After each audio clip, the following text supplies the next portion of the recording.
Welcome to Weekend Learning with Transit. My name is Bola Mensah. I'm a certified human resource professional and an accredited management trainer. For the past 4 weeks, we have been looking at the Effective Worker series, and we have done 4 episodes so far. In episode 1, basically, the goal of this series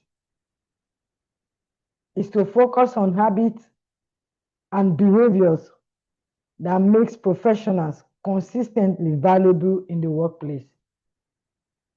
That these habits and behaviors will make it very difficult, if not impossible, for your employers to let you go. So in episode 1, we explored work ethics and personal responsibility, basically showing that effective workers take ownership and deliver results consistently. In episode 2, we learned how to manage up well by communicating effectively with supervisors and supporting organizational goals. In episode 3, we focus on time and priority mastery. Basically, understanding that productivity is not about doing everything, but doing the right things well. And in our last episode, episode 4, we discussed communication that gets results, how clarity, structure, and professionalism shape influence and performance. And I hope you are learning something new or you are being reminded of something again. So today, we are going to bring these 4 lessons together in one critical workplace skill. That is learning how to say no without hurting relationships. Because if you cannot manage your boundaries, your priorities, your communication, and your commitment, eventually your effectiveness will suffer. And remember, the series is The Effective Worker. And so today we'll be looking at saying no without hurting relationships. And so our learning outcomes for today are: 1, understand the hidden cost of always saying yes. Learn how to say no professionally without damaging relationships. Apply a practical framework for setting healthy workplace boundaries. Use intentional prioritization to improve effectiveness and reliability. So there is a word that most professionals that is very difficult for them to say than any technical term they have ever learned. Technical terms like cybersecurity, diagnosis, performance management. And that word is not a complex word, and it's also not a long word. It has 2 letters, N-O, no. Most professionals find it difficult or harder to say than any technical term they have ever learned. And so today I want to talk to you about a project manager. She's very brilliant at her job, respected by her team. The first person colleagues turned to when they needed help. And she said yes to almost everything.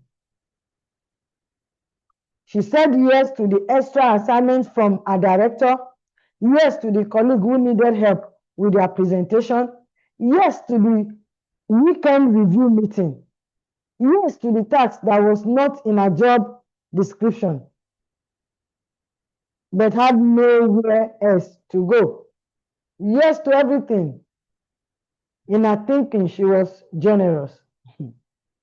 She was capable, but she was also exhausted. You can see her. She's not finding things easy. By the her own were sleeping. The projects she was responsible for were suffering because she was too spread across everyone else's priority to protect her own. And here is the painful part. The people she had said yes to repeatedly were not more grateful. They had simply come to expect it because she had trained them to assume her time was always available. So this episode is for every professional who has ever felt that saying no means letting people down, appearing unhelpful, or damaging a relationship they value. It does not. Saying no does not mean you are letting people down, you are appearing unhelpful, or damaging a relationship.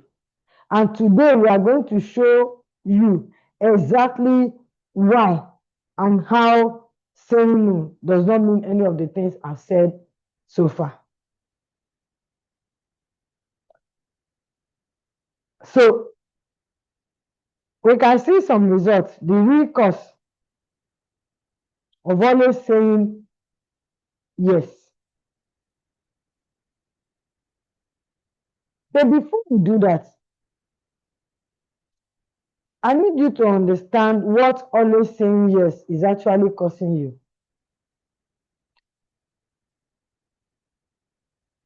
Because every yes you give to someone else's priority is a no to your own.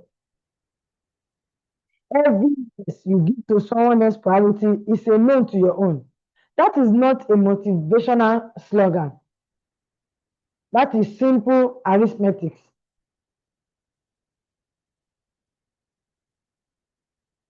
Every yes you say to someone else's priority is a no to your own.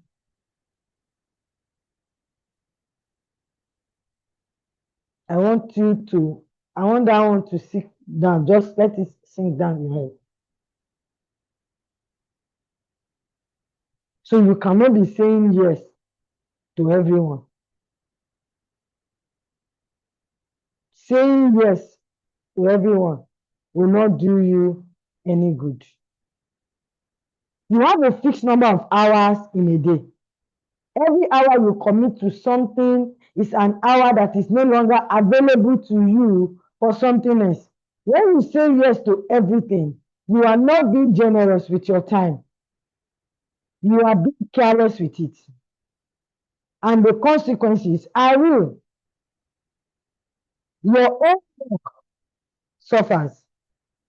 The things you are actually accountable for get less of your best effort because your best effort is scattered across many different commitments. Your reputation suffers. Ironically, always saying yes eventually makes you less reliable, not more. Because you start missing deadline. You start believing your standard. People trusted your yes will begin to doubt it because you have spread yourself too thin. Number 3, your relationships suffer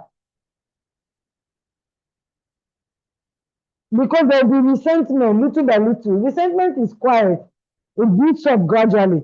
When you consistently say yes to things you do not have the capacity for because you are afraid of saying no or you are spreading yourself thin, you begin to resent the people who ask you because you have already created that impression in the first place. And that resentment eventually shows up in how you now engage with the people. Meanwhile, you were the one who encouraged them from the beginning to be saying yes, yes. Now the yes is overwhelming for you. And your growth suffers too.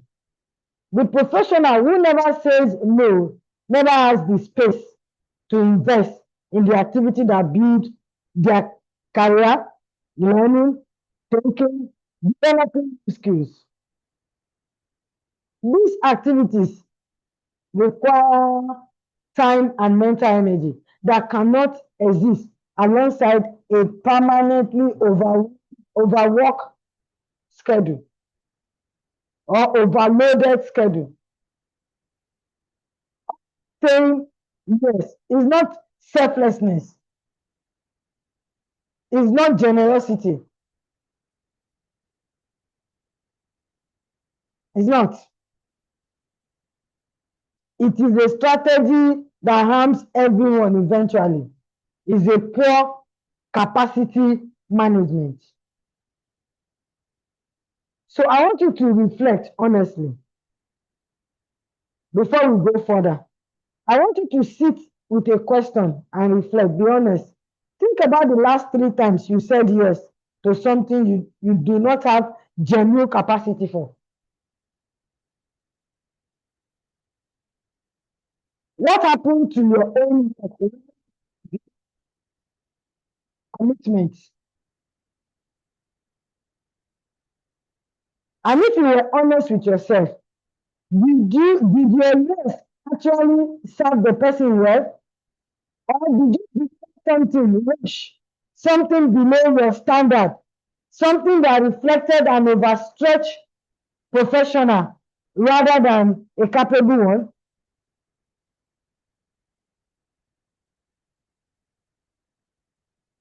I need you to ask yourself these questions honestly.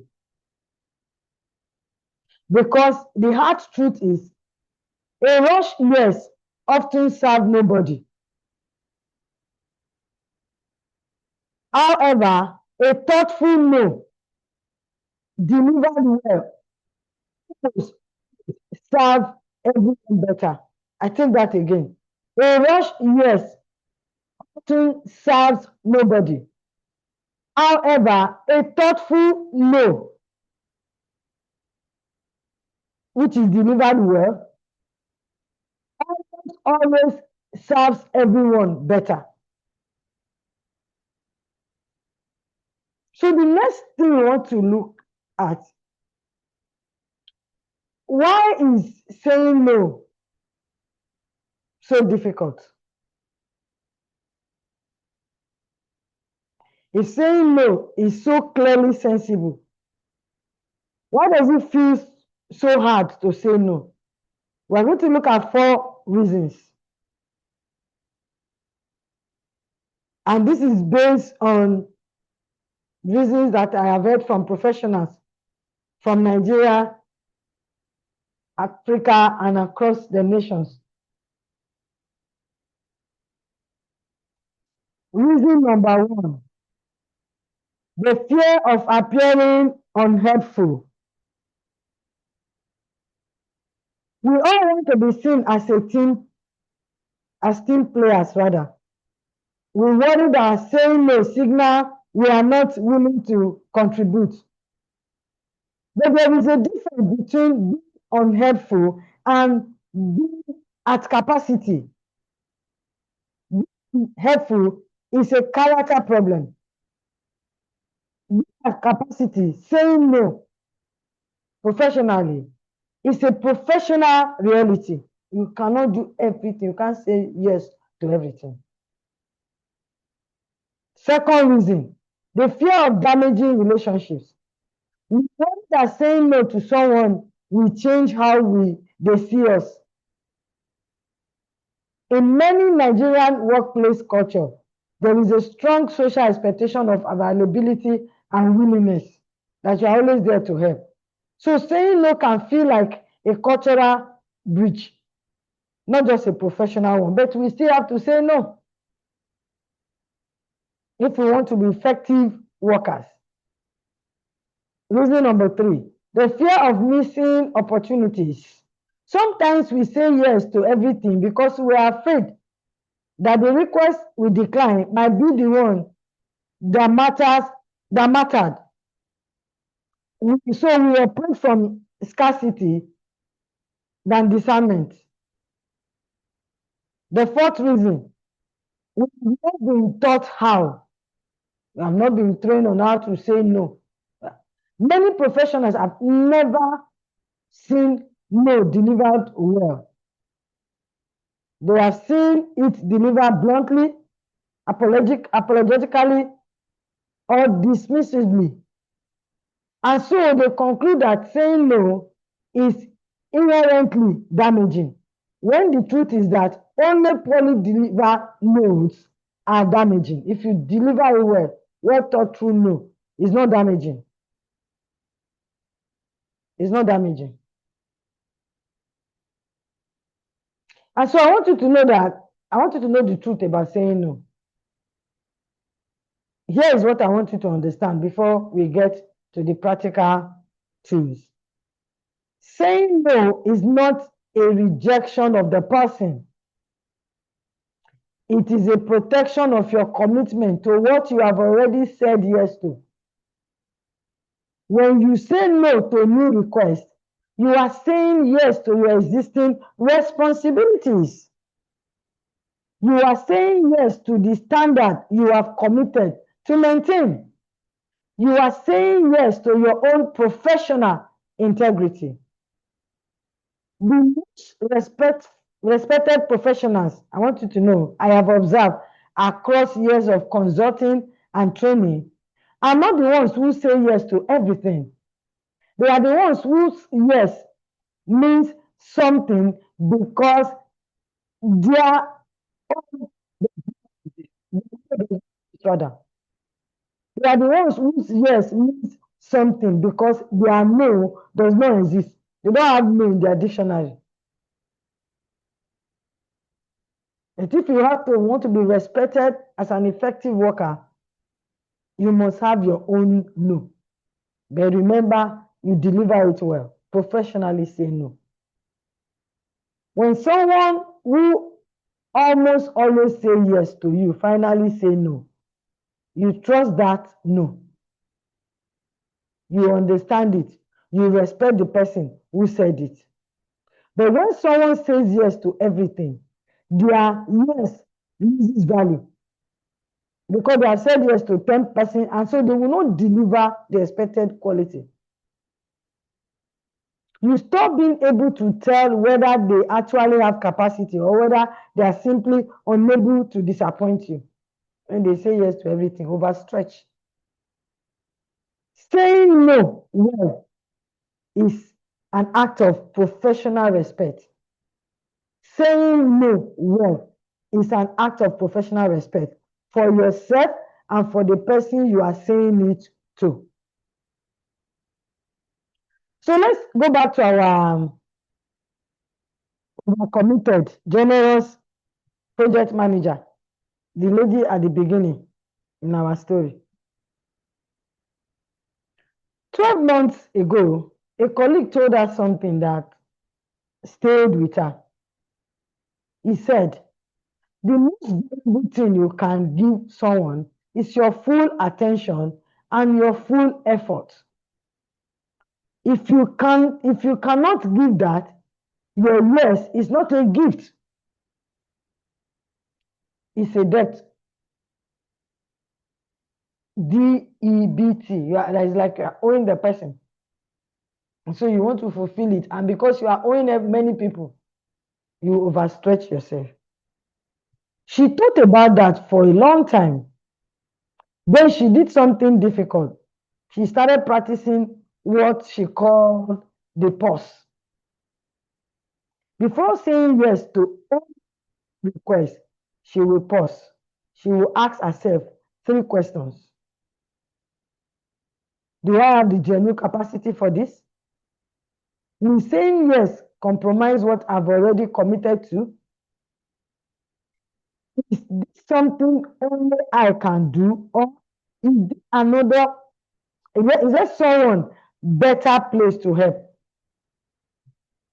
If the answer to the first 2 was no, she will decline clearly, kindly, without apology, but without coldness either. Within of her doing this, 2 things happened that surprised her. First, the quality of her own work improved significantly. Her director noticed it. Her performance review reflected it. Second, this is the part she did not expect.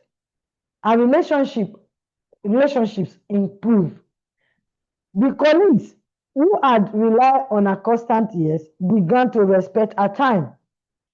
They came to her with better defined requests. They planned ahead rather than assuming she was always available. And no made her yes more valuable. And you can do the same by practicing the power of the pause. And so I want us to look at 5-part no framework. How to say no professionally. The no, saying no framework. This is a practical framework for saying no in a way that maintains the relationship and preserve your professional reputation. It has 5 parts, like I said. Part 1, acknowledge the request. Show the person you have heard them and you understand what they need. This tells them the no is not personal and not dismissive. For example, I understand you need support with the committee report by the end of the week. Part 2, be honest about your capacity. Do not fabricate a reason. Do not pretend to be unavailable when you are not. Simply state your reality. This is not weakness. This is integrity. For example, I am currently committed to 2 deliverables with Thursday deadlines, and I do not have capacity to give your report the attention it deserves. Part 3, state the impact. Help them understand what will happen if you said yes anyway. This reframes the no as being in their interest as much as yours. For example, if I take this on right now, both your work and mine will be compromised. Both your work and mine will be compromised. Part 4, offer an alternative where possible. This is not mandatory, but what you can offer, what you can offer something. A colleague who might help a later time could contribute, a partial contribution. This shows goodwill without overcommitting. For example, I could look at a draft next Tuesday, or Chidi has a strong experience with committee reports if you need someone this week. Part 5, close with warmth. End the conversation in a way that preserves the relationship. Do not make the other person feel like a burden for having asked. For example, I'm glad you thought of me, and I hope we can find a workable solution. So these 5 parts: acknowledge the request, be honest, state the impact, offer alternative, then close with a warm, if possible, with a hug. I mean, that's just on a lighter mood. So let's look at saying no in different situations, because you work with different people. You have colleagues, you have your own supervisor, there are clients, and some other situations.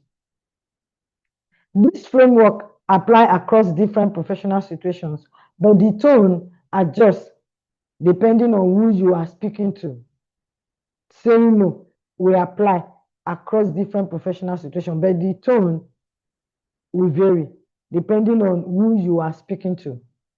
So saying no to your colleague, for example, this is the easiest situation. Be direct, warm, and honest. Colleagues generally respect boundary more than we fear. The key is to not over-explain. One clear reason is enough.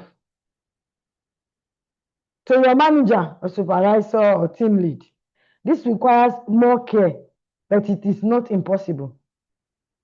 The key here is to present your current workload clearly. Invite a prioritization conversation and let the manager decide.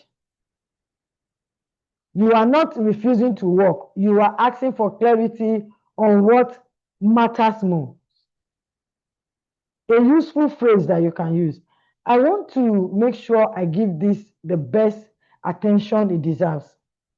Could we review my current priorities together so I can understand which of these could take precedence?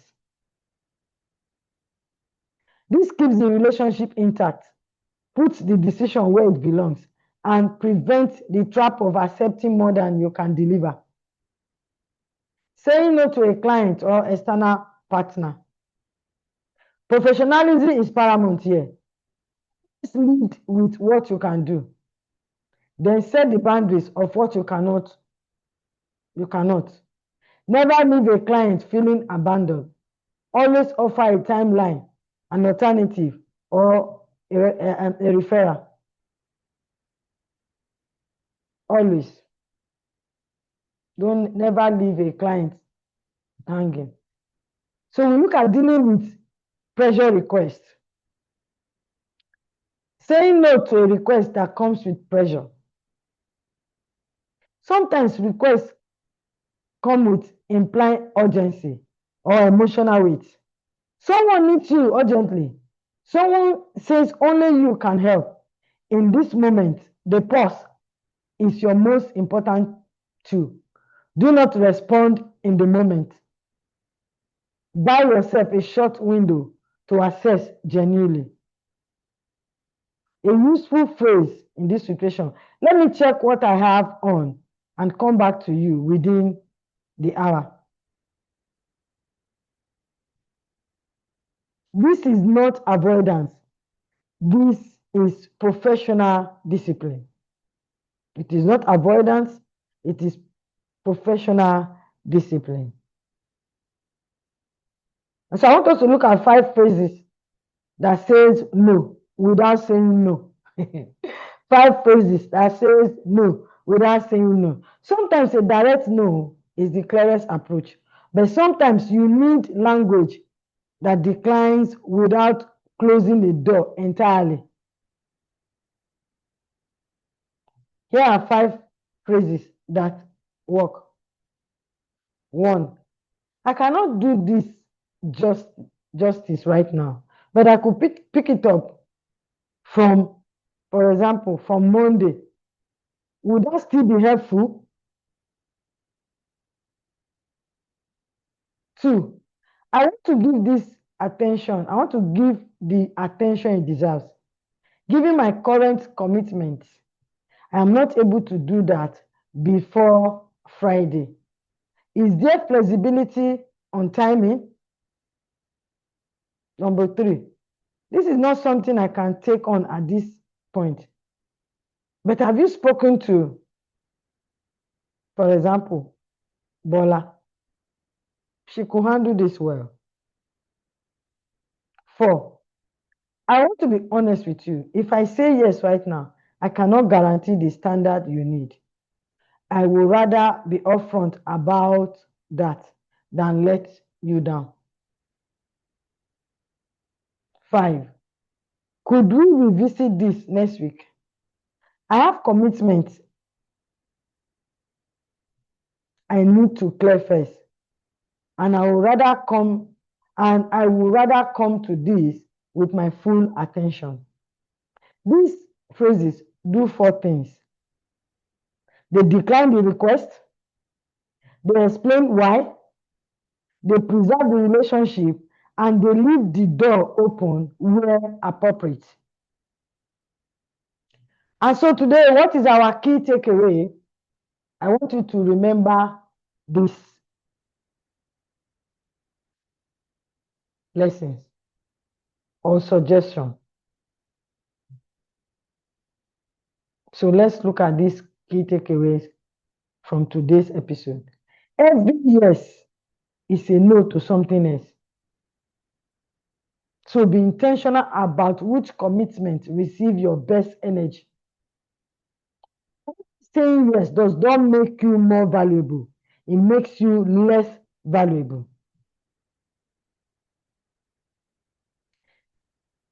Saying no well is an act of professional respect.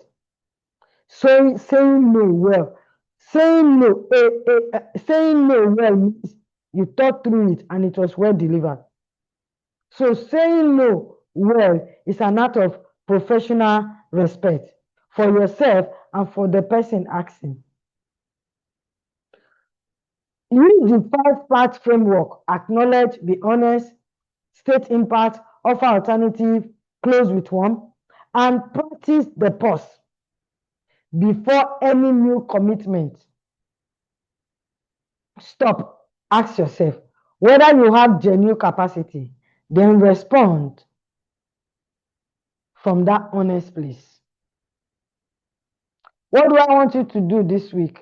Action step. Identify one commitment you accepted without genuine capacity. Then do one of these. Have an honest conversation about realistic delivery, or practice the pause before your next commitment. Stop. Ask yourself whether you have genuine capacity. Then respond from that honest place.